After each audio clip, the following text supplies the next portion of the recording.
conference.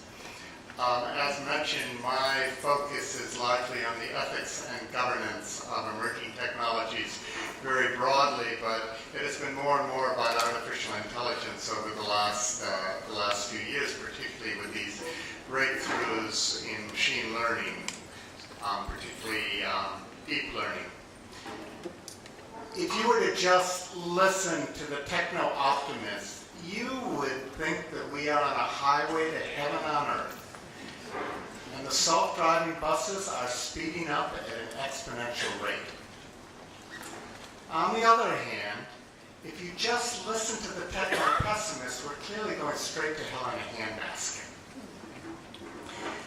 Now, I suspect that most of us in this room see technology as a source of both promise and productivity. But there's nevertheless considerable disquiet over specific areas of research in biotechnology and artificial intelligence and geoengineering, which is a field directed at mitigating global climate change through technological means. And disquiet over the overall trajectory of scientific development.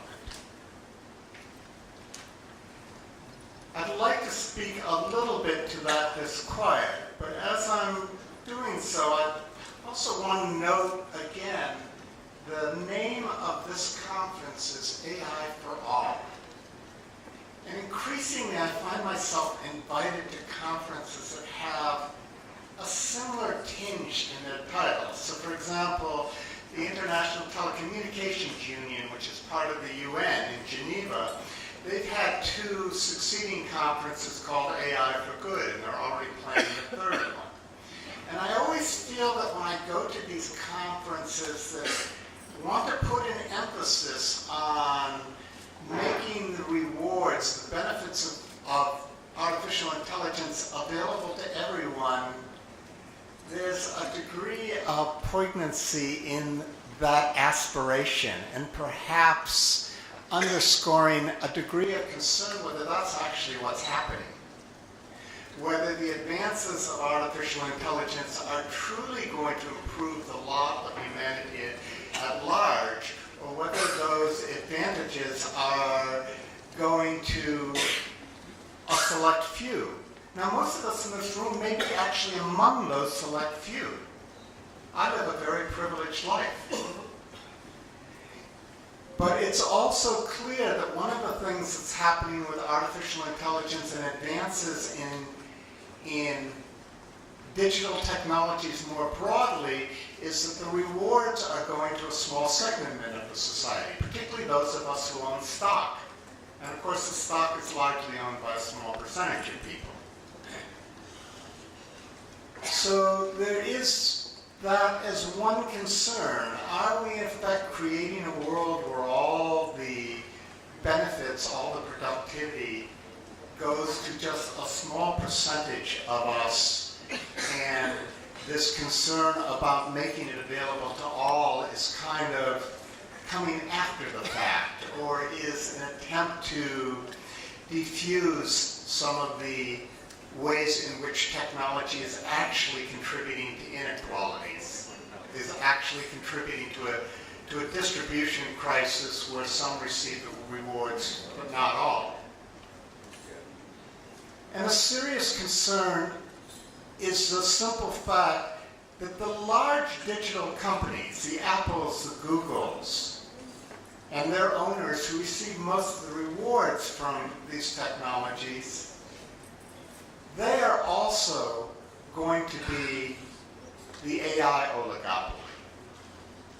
So the IT oligopoly will be the AI oligopoly, largely because the growth of AI depends so much on information and availability of massive databases of information.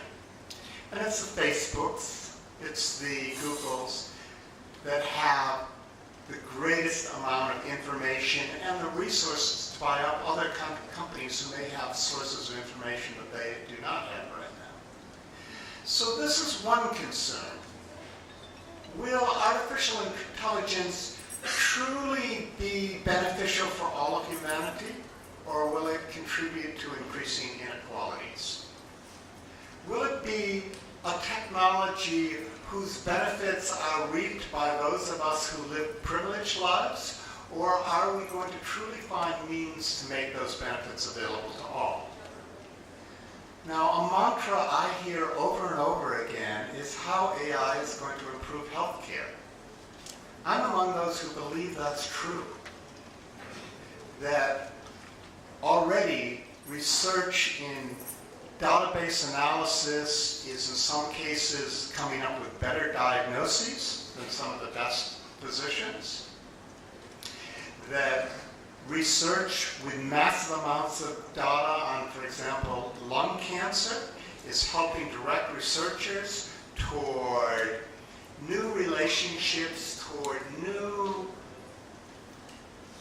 considerations, toward new research projects that they might not have come up otherwise without artificial intelligence analyzing all the data on these diseases.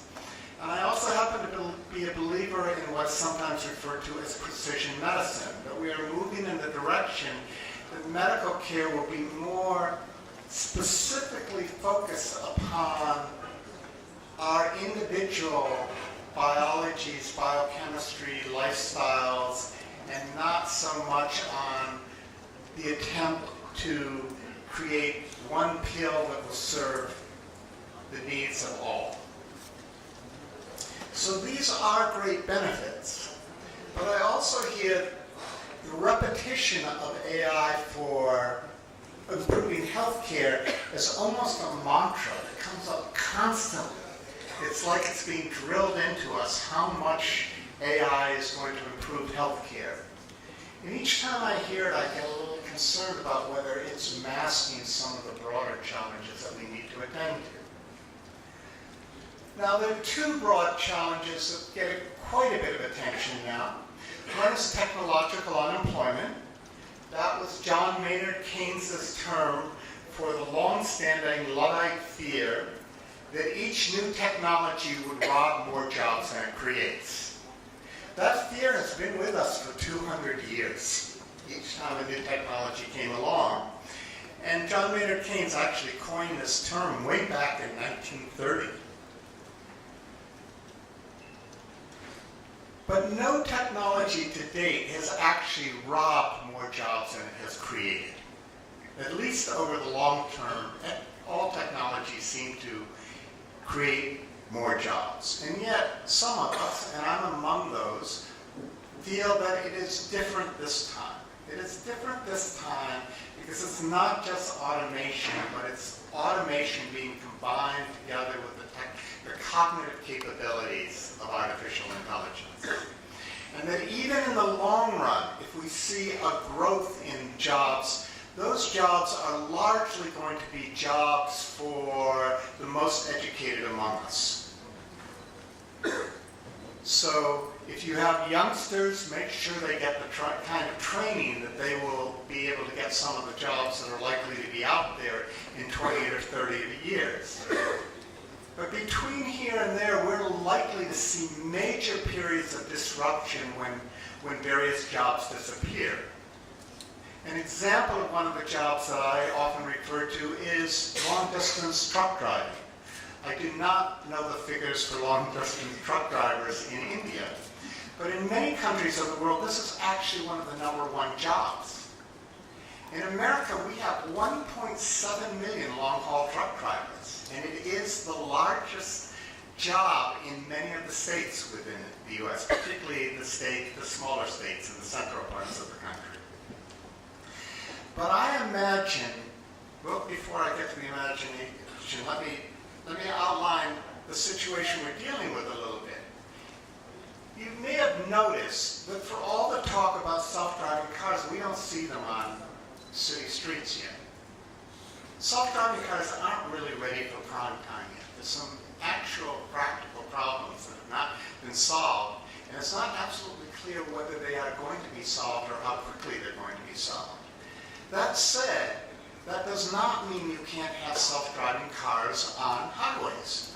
In fact, Tesla and other companies are already selling software or including features where self-driving features take over on highways. It's on city streets. It's where there's a lot of pedestrians that we have real problems. Or it's on country roads where there's issues of passing when you don't have full visibility. That's where the concerns arise. Or it's in issues of bad weather, where the cars can't necessarily function very well when it's a foggy day or a snowstorm. But my point here is that long before we have self-driving cars on city streets, we can have self-driving trucks on highways. And I have imagined what would happen if we start replacing the long-haul truck drivers with self-driving trucks in the United States.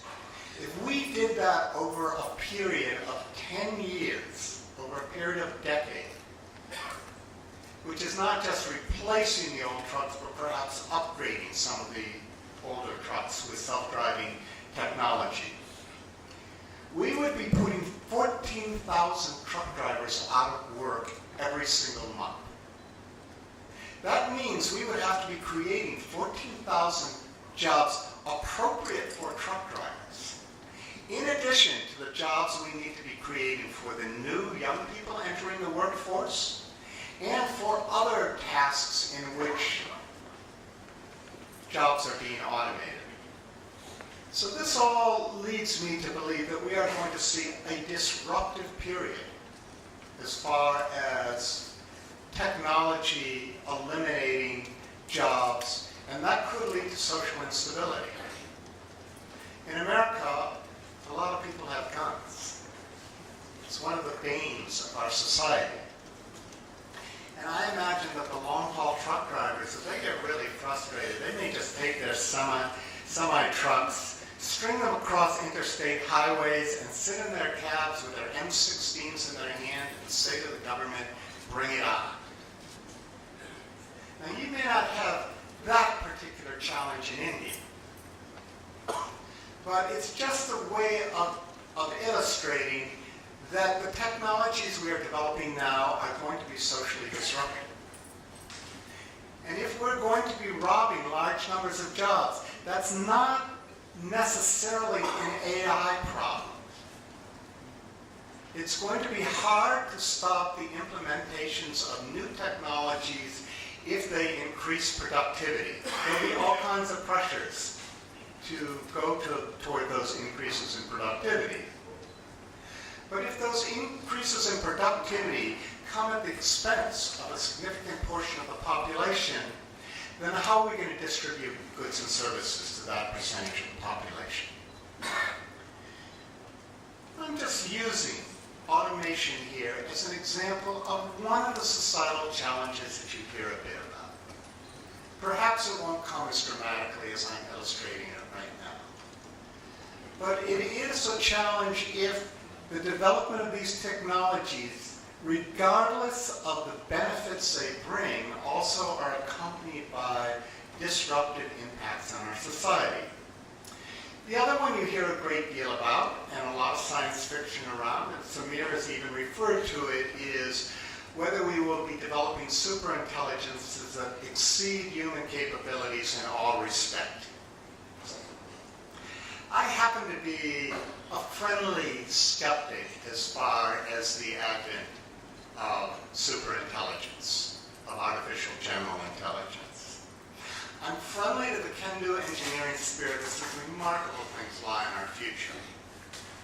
But I'm deeply skeptical that we know enough about intelligence to know whether all human faculties can be reproduced by digital means. And though I see case after case where digital technologies are superior to human capabilities, I also think there are many Achilles heels, many thresholds that are not going to be easy to cross. And the logic that some of my companions in artificial intelligence use to argue that these technologies will be realized, and not only realized soon, but very soon, sometimes 5, 10, 15, 25, 50 years, I think that some of that logic is flawed.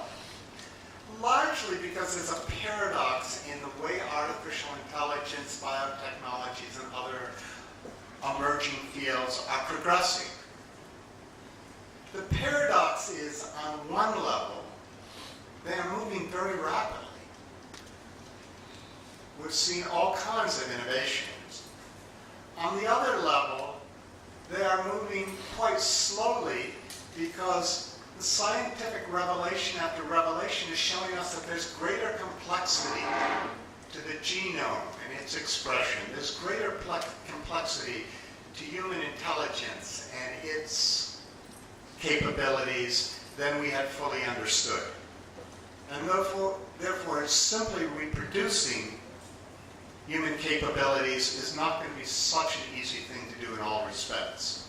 So I happen to be among those who feel that there will be Achilles' heels, at least for a long time, in which AI will not be superior to us in all capabilities. Let me give you one example. Think of facial recognition software. It's actually getting to be quite accurate, but quite accurate means roughly 90% accuracy.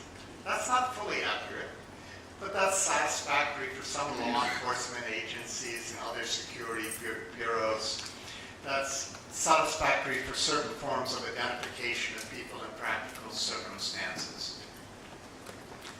But consider this. Facial recognition software does not know what a face is. It does not understand that watches have faces.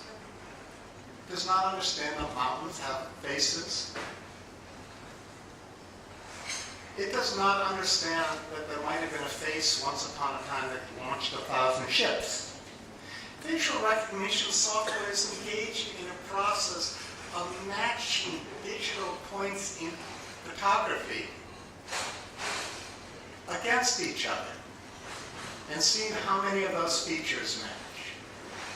It's able to discern difference in feature from light, from inflection, from all kinds of relationships, but it does not understand what a face is, or even what the human being is whose face is identified. And so this is one major Achilles heel in the development of artificial intelligence. Artificial intelligence does not understand. It does not perceive or imbue anything with meaning. That's a human task. And there are many other things that we perform, such as engage in natural language, engage in common sense reasoning, engage in imagination and planning. There's a whole array of capabilities that perhaps we will have breakthroughs like we did in deep learning, which helped us with perception in artificial intelligence. Perhaps we'll have some of those breakthroughs soon, but it's also possible that they will not come very quickly. Now, recently, some of my colleagues have proposed that just raw absorption and analysis of data will lead to advanced forms of artificial intelligence. Perhaps. But again, these are all theories. We don't know that these will happen. But I don't want to take too much time, but I do want to quickly go over a couple other areas with you. Those are the two biggies that you hear a lot about. Not only artificial and general intelligence, but will it be friendly to humans? Will we be able to control it? Will it really be beneficial to humanity as a whole, or might it be our bane? A lot of my colleagues are actually concerned about that, and they are working on whether artificial intelligence in its more advanced forms will be controllable. And at this point, they don't know. The good news is that there's so many great minds who are working on that problem. But the question I have is, if they find out it's not controllable, if they find out that we cannot ensure that it will have values reflective of human values, then what are we going to do in the development of this kind of technology? Can we slow it down? Will we slow it down? Who will make those decisions? Or will those who particularly want the benefits of that technology come hell or high water, are they going to dominate the conversation? But I'd like to focus much more on what are really nearer-term challenges. In the nearer term, we become aware that there are biases inherent in learning algorithms, that there's there's issues of transparency, how they come to the decisions that they come to, how they come to the output they come to. If nobody can actually predict what kinds of outcome an artificial intelligence algorithm will produce, who's going to be responsible if something goes wrong? What kind of testing should we be doing before we deploy such technologies? Are we really seriously engaged in the appropriate oversight? How, as we are reaping the benefits of these emerging technologies, will we mitigate the risks? And will we do the work to mitigate the risks, or are we only going to find after the fact that those risks were quite profound? We're only beginning to realize today the risks that are inherent in social media. That's only come to the fore over the last couple of years or so. The problem is, it came to the fore only after we were all so addicted to social media that it's hard to know that we can do it, whether we can even do without it. This has been a concern in technology now for decades. You can alter the course in the development of a field of research most easily at the beginning of the research, at the beginning of the deployment of that research. Sometimes just a little nudge early on can change the trajectory of a field of research dramatically. The problem is we often don't know at the onset when the technology is being deployed what can go wrong. And as with social technologies, we may only realize that once the technology is deeply embedded in our society. So if we're going to ensure that artificial intelligence serves all of us and not just a small segment of us, we're going to need to be diligent in mitigating the harmful consequences while we are also focused on reaping the benefits. On one hand, the reaping the benefits, AI for all, has this outwardly turning dimension where we want to find ways in which the benefits can be made available to all citizens. But it also has this inwardly turning dimension whereby we need to be diffusing the harmful consequences while we're working on those benefits. And when we talk about diffusing those harmful consequences, there are many different approaches we can use. Some come from ethics. Some can be done by the engineers themselves in the way they design the technologies. And some will need to be done through oversight, through governance.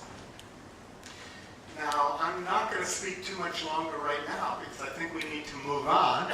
But luckily, I am being given the opportunity to speak on a couple occasions tomorrow, so I'll get to talk a little bit more about how through ethics and engineering and oversight we have ways of perhaps taming the undesirable societal consequences.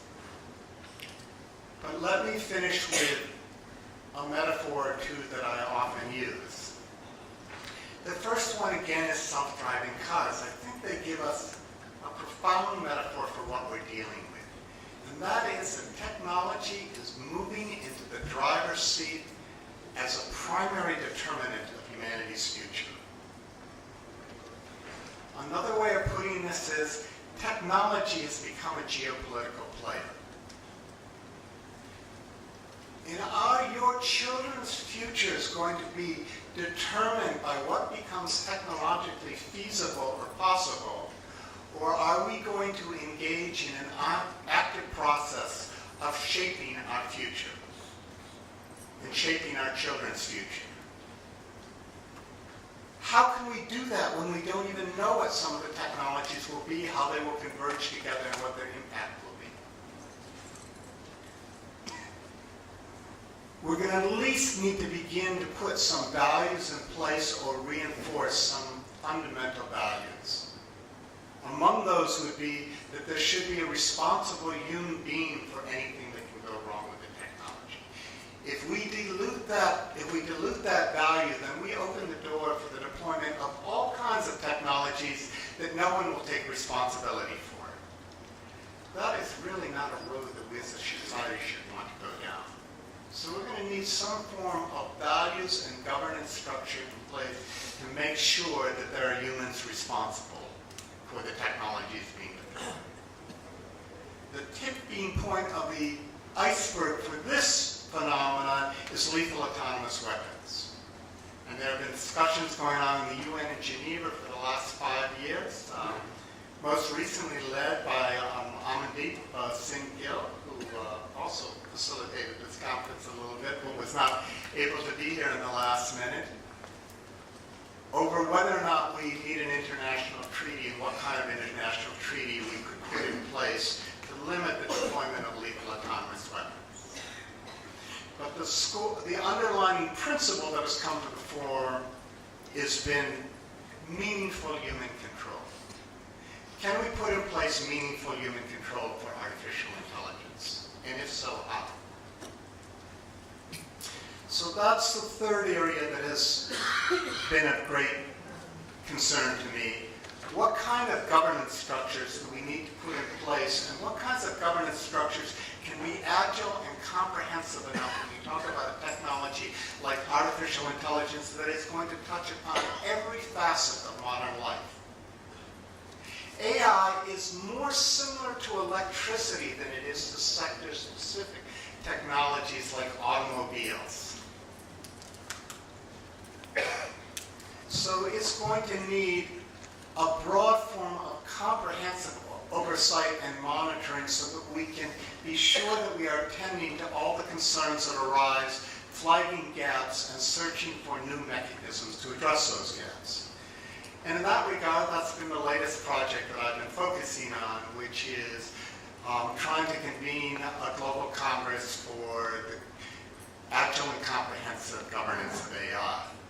We just had a meeting to plan that proposed congress in New York a month and a half ago during the meetings of the General Assembly. And I hope that we actually will be convening such a congress in the next year or so. But in my closing point, I just want to say, so there are these three areas that require our diligent attention. That's the ethics, engineering, and oversight of AI to make sure that its benefits truly are for all and that its undesirable societal impacts don't dominate the proliferation of these technologies. So thank you very much.